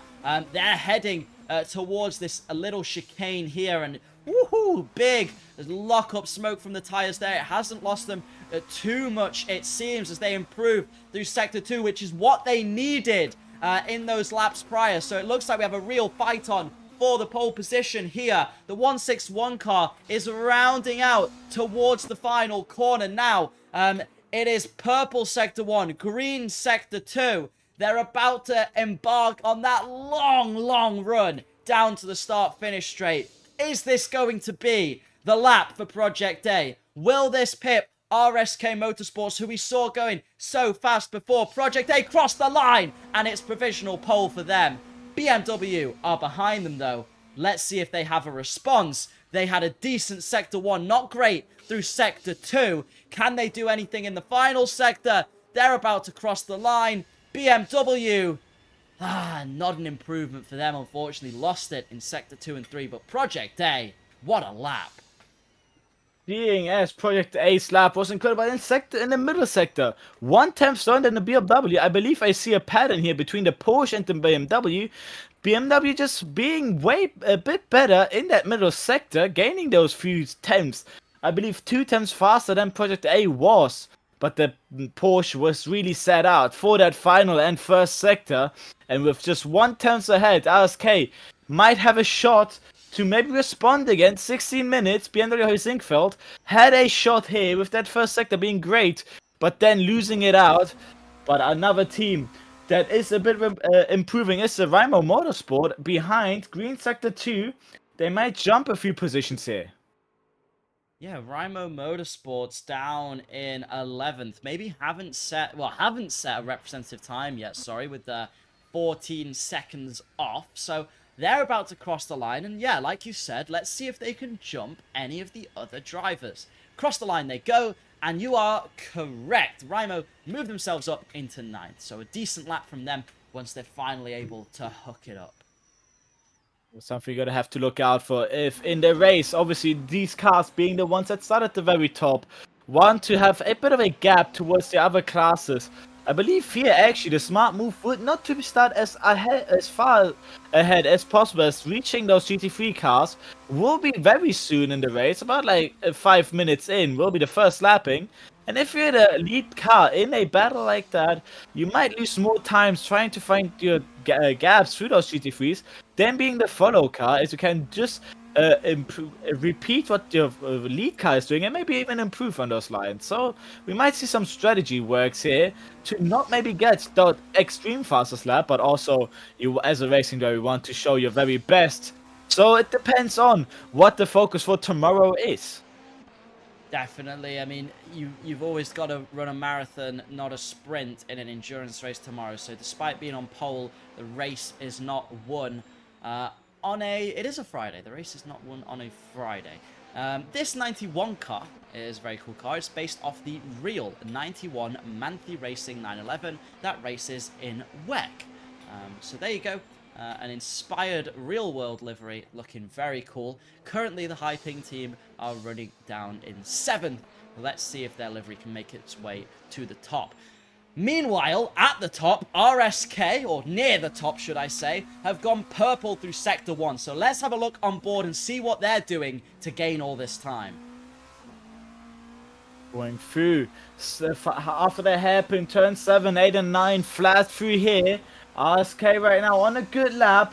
Purple Sector 1 after the chicanes is the Sector 2 line.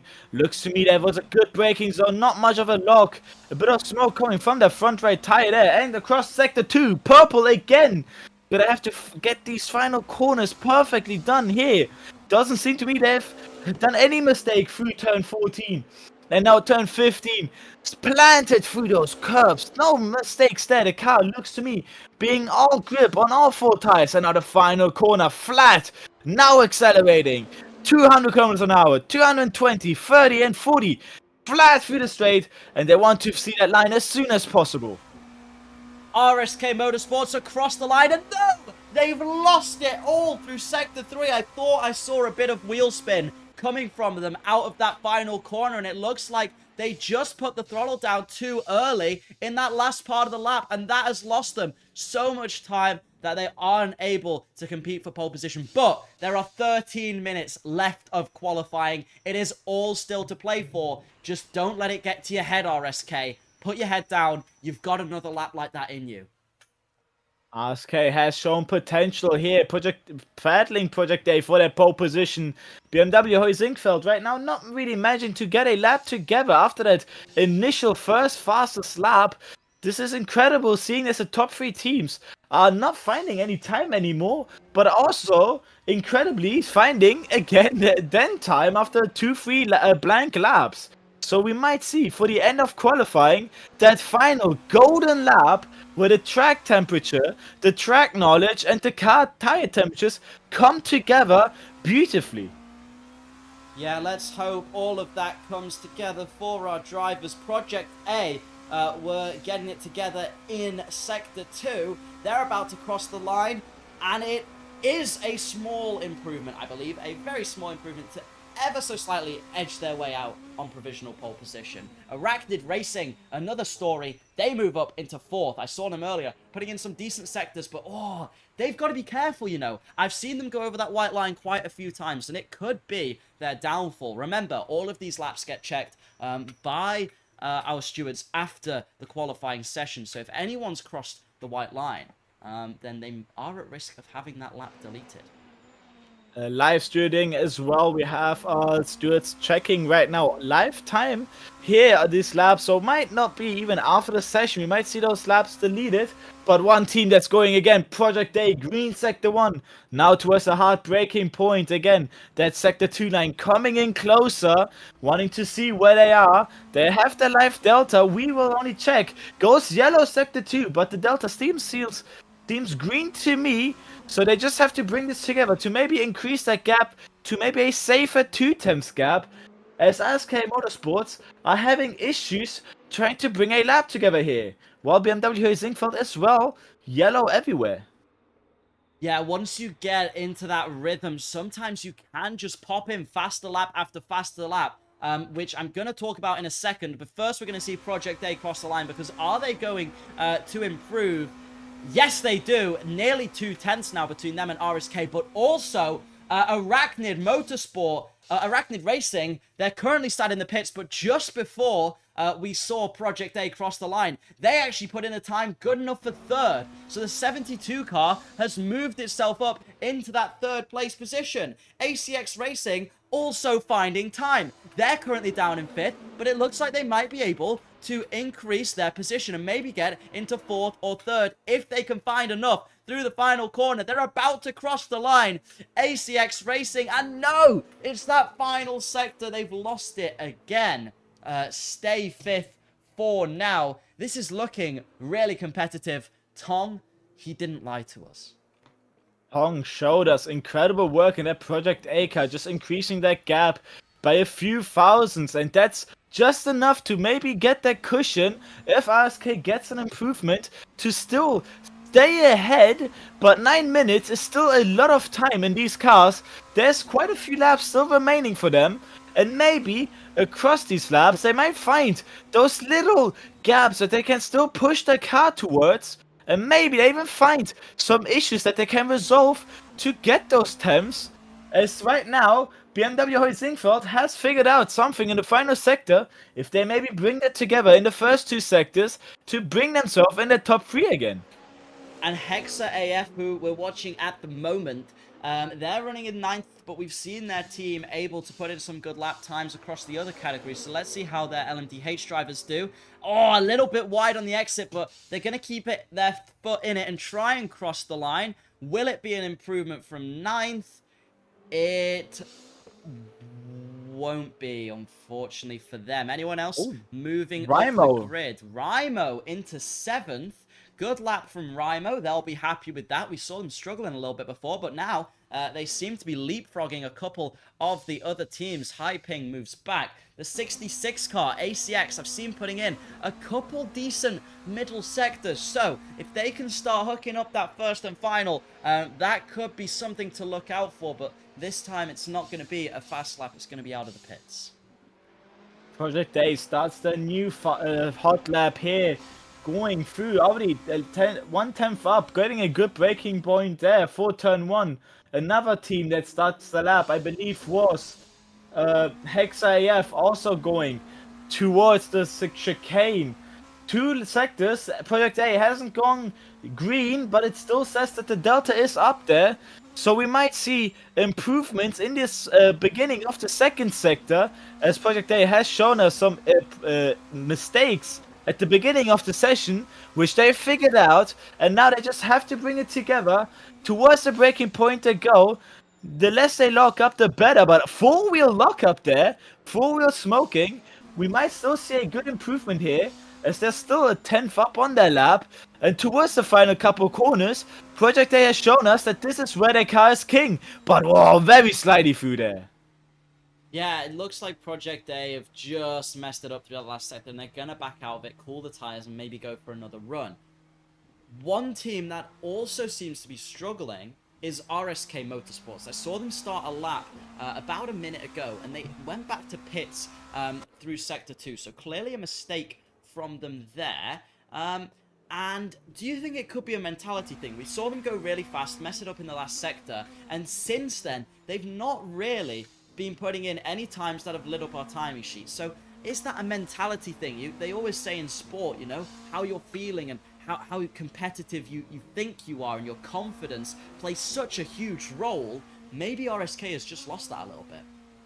Obviously, throughout the lap, the pressure gets higher to the point where in the final sector, seeing that delta being in the greens and even 10ths, you start to feel shaky through the final sector. I can tell myself when I was racing that in the final sectors where the pressure is the highest, obviously, where you have to bring it together, and that's the issue, because sometimes with this track, the final sector being the most difficult on the entire track, that's where you don't want to shake too much and also not be too scared to go through there, and that's often what leads to the downfall of the lap, as Arachnid Racing, whoa, Sector 1 purple, but messing up their braking point. That's exactly what we've been talking about. They have probably seen that sector being beautifully, and no, they've lost the rear through turn 14, and that's their lap done there. Yeah, Arachnid Racing looked like they were on an absolute roll throughout this qualifying session. They've shown a clear, big improvement in their driving, but unfortunately, they just weren't able to keep the light hooked up together. Maybe pushed too hard through Sector 1 as well and lost those tyres. Lifeless, on the other hand, they are seeing improvements at the moment. A green Sector 1, a yellow Sector 2, but still up on their delta. So they're about to cross the line, and it's looking like it might be a couple positions gained for the Lifeless team, quite possibly. They're across the line, and oh no, remain in 6th. It wasn't quite as much improvement through the final sector as it might have looked for them. So 6th still for Lifeless. They do find time towards that top 5. You can see the disparity. The top 5 having a clear advantage on the rest of the grid. The top 5 just being 5/10 away from each other. That's about 2 sectors that you can maybe nail together. While after that, from 6th, the gaps again being just a few tenths between each other. From 6th to 11th to 10th, that's again just 6 tenths. Again, just 2 or maybe even just a third sector bringing together, and that's where you may get the jump on the positions. Oh, RSK Motorsport very aggressive on that curb, losing the rear and sliding off the track.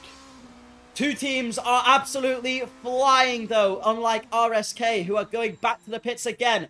Project A have gone purple through Sector 1, but Arachnid Racing have gone purple through Sector 2. Oh, never mind, they're in the pits. So it's Project A who are flying at the moment. Can they improve through the final 2 sectors? Here they go. Are they going to increase? Oh, no! They've just lost it there, right over those curves. What a shame for Project A. I believe that's the same thing Arachnid Racing has done. Dead left-hander is the most difficult part of that final sector. And obviously, as Tong has said before, that's the very blind corner. Accelerating too early might already be the end of it with that oversteer. But also maybe accelerating too late, you lose a few tenths. And I believe that's what both of them did, accelerating just a bit too early, losing that rear and not knowing where the corner ends and just going off. As I believe we still have 2 cars, Hyping Performance increasing, oh no! Drifting through the final corner and losing all that time they've sadly gained. Sad to see that as the final part of the track, which you just have to get together. Also the most important one with that long straight there. Silverheads still improving in Sector 2. Might get a jump Hyping here. If Hyping hasn't done that mistake, Hyping would have maybe stayed ahead as Silverheads jumped them. Silverheads into 8th, but I can tell you there's definitely time in that Silverheads lap. They, on the main straight, were touching grass and swerving there. So if Hyping can just keep it together for the full lap, they definitely have enough time in hand to jump the Silverhead car. What a competitive qualifying session this is turning into. Apart from near the front at the moment, there's 2 minutes left of qualifying.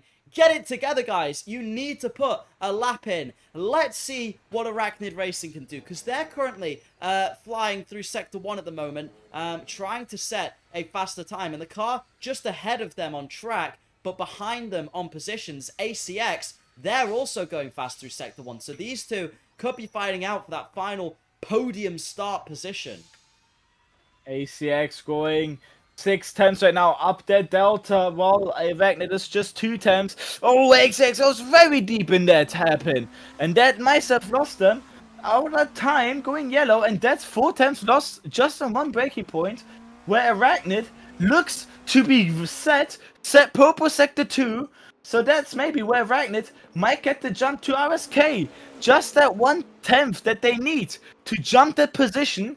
That's what they gain through that second sector. If they maybe get it together, they might even see Project A up in that front row and maybe even jump them as losing the rear through that final corner there. That's gonna decrease the straight line speed out of that corner, but still bring it together. ACX third, ACX into 3rd despite that mistake. Can Arachnid get it back? They don't. No. ACX steals that 3rd place despite Arachnid's blisteringly fast Sector 2, and now finally RSK look like they have a response. Sorry for cutting you off there, but I just saw, even though we didn't expect it, ACX actually put in such a good first sector and decent middle and last sectors that it was enough for another position for them. That's what RSK Motorsport looks to be set here. Lost out a bit on that final corner, but the delta still seems green to me. Going to cross the line here. What are they going to do? RSK improves, but not enough to get that jump on Project A, just gaining a thousandth of a second in that lap, which doesn't sound much, but having to think a thousandth of a second with these cars is about 100 meters of distance. So we just have to think that those tiny margins in these final couple minutes, even seconds, can count a lot, as I believe a white flag has been waved for a few of our cars. So the final lap about to start in 5, 4, 3, 2, and 1. White flag is out. Everyone's on their final lap now.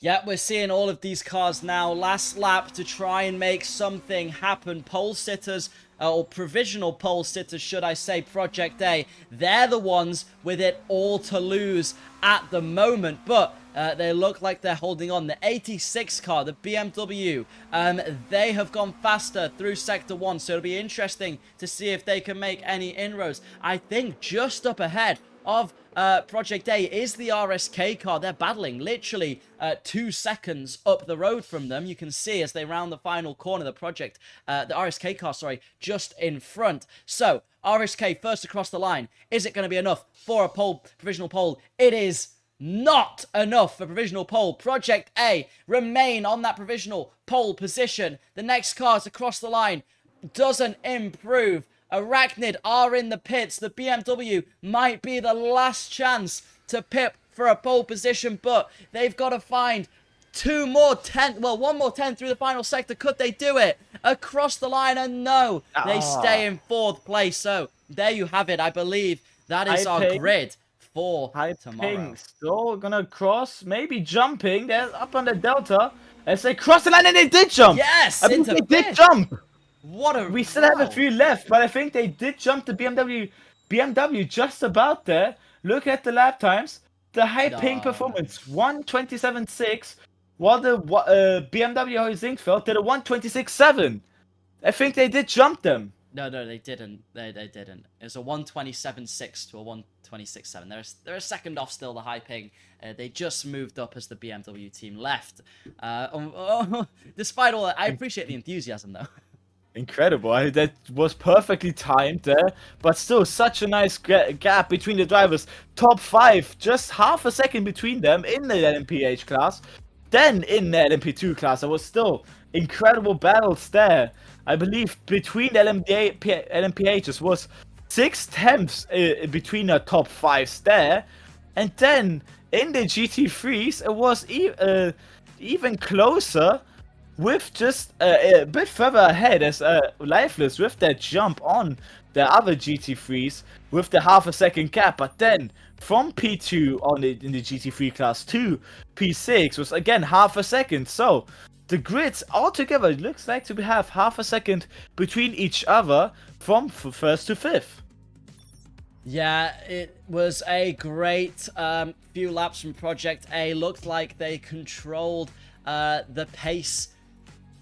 Looks like they controlled the pace there at the end. So, well done to the 161 car of Project A taking pole position for the race. Overall pole, of course, as they are the fastest class. They'll be really happy with that. Remember, though, if you are one of the teams driving and watching this right now, the stewards will review all of the laps before the end of the day. So, if you are going over track limits, if you are pushing a bit too hard, you are at risk of having your fastest time and any other time deleted. So, hopefully you kept it within those track limits. Of course, we saw Fuji there. Lots of curbs punishing the drivers. It was amazingly fun to watch. Captain, any final thoughts before we finish off here today at Fuji? Well, my final thoughts are the first thoughts that I might have tomorrow. How might the start look like? Obviously now with the labs now being under review, we might still see some switch ups, maybe fast teams jumping a few positions down and having to fight their way back up. That's going to be very interesting to see how tomorrow, obviously with other classes having a bit of a gap on each start. First for having a few battles in class, but then when the lapping starts, that's when the battles will be incredibly fun, as that's when a few more factors come into play. But today's qualifying session was incredibly fun to watch and give us some great insight for tomorrow. I have to agree. It was a lot of fun being with you all today. I appreciate all of you for coming along to that qualifying session. Your hosts for the qualifying today were Captain Foxy and me, Dan No Skill. We'll see you all tomorrow. Well, I won't. I'm sadly not there, but I hope it's going to be a great race tomorrow. For the 6 hours of Fuji race, where all these cars will be on track together. Thank you so much for joining us, and to leave you with the intro for the event made by Taran. Thank you to the organizers as well for putting on such a great event once again. I'll see you all later. Goodbye. Goodbye.